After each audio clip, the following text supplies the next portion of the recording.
로마서 8장 1절 그러므로 이제 그리스도 예수 안에 있는 자에게는 결코 정죄함이 없나니.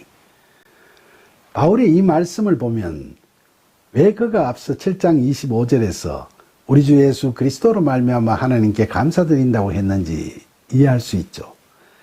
그는 그리스도 예수 안에 있는 자, 즉 영어로 in Christ 된 자, 그래서 성령의 도우심 속에서 살아가는 자에게는 정죄함이 없다고 선언합니다. 이건 굉장히 큰 의미를 갖고 있는 말씀이죠.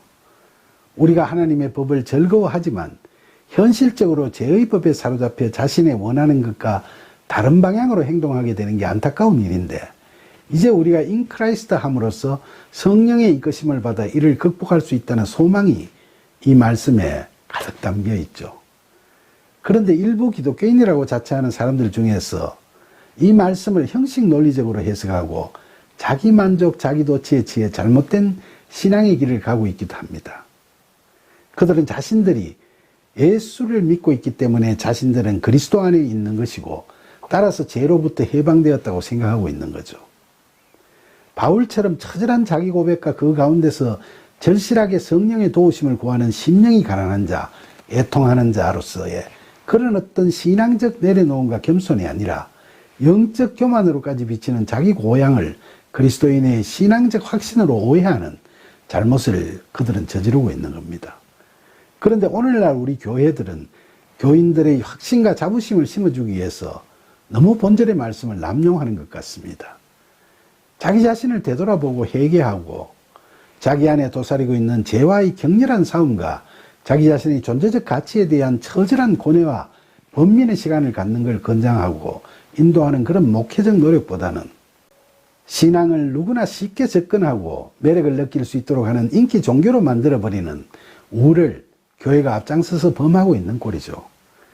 그러니까 자신에 대한 철저한 점검 없이도 쉽게 교인이 되고 또 정죄받은 자로 여김을 받게 되니까 그런 소위 나이론 교인들이 더 쉽게 남들을 스스로의 판단으로 정죄하고 심판하기까지 하는 잘못을 저지르게 되는 거죠.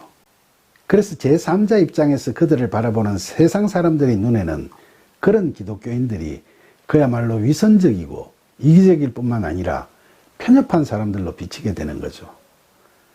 따라서 바울의 본절 이 말씀은 우리 그리스도인들에게 너무나 큰 힘이 되고 깊은 위안을 줄 뿐만 아니라 우리 스스로에게 자랑스러운 말씀이지만은 이 말씀이 우리에게 주시는 말씀임을 주장하기 위해서는 우리의 헌신과 책임이 막중하게 요구된다는 점을 간과해서는 안 되겠죠. 로마서 8장 2절 이는 그리스도 예수 안에 있는 생명의 성령의 법이 죄와 사망의 법에서 너를 해방하였습니다. 이 말씀은 바울이 7장에서 했던 자기 고백에 이어 이제 로마교회 교인들 그리고 나아가서는 그리스도인들 모두에게 주는 확신에 찬 말씀이라고 할 수 있겠죠. 바울은 우리가 정죄받지 아니하면 무엇보다도 먼저 우리가 그리스도 예수 안에 있다는 것을 그 이유로 들고 있죠. 우리가 그리스도 안에 늘 거하면 이제는 내가 사는 것이 아니고 그리스도께서 내 안에 사시는 거니까 정죄받을 일이 없죠. 그러나 우리가 성령의 임하심, 즉 성령 세례를 받은 후에도 앞서 바울이 고백했듯이 우리는 연약한 육신을 입고 있기 때문에 쉽게 옛사람의 행태를 보이기 쉽습니다.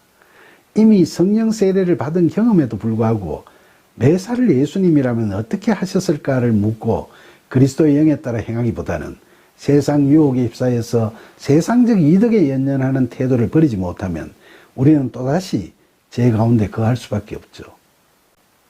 이루지 못할 율법을 붙잡고 자신이 저지르는 죄의 사함을 위해서 위선과 외식의 삶을 살아가면서 스스로 구원받는 삶을 살고 있다고 착각하고 자부하지만은 실상은 죄와 사망의 법의 지배하에 살게 됨으로써 영적 죽음의 상태를 벗어나지 못하는 비극적 상황을 바울은 개탄했죠.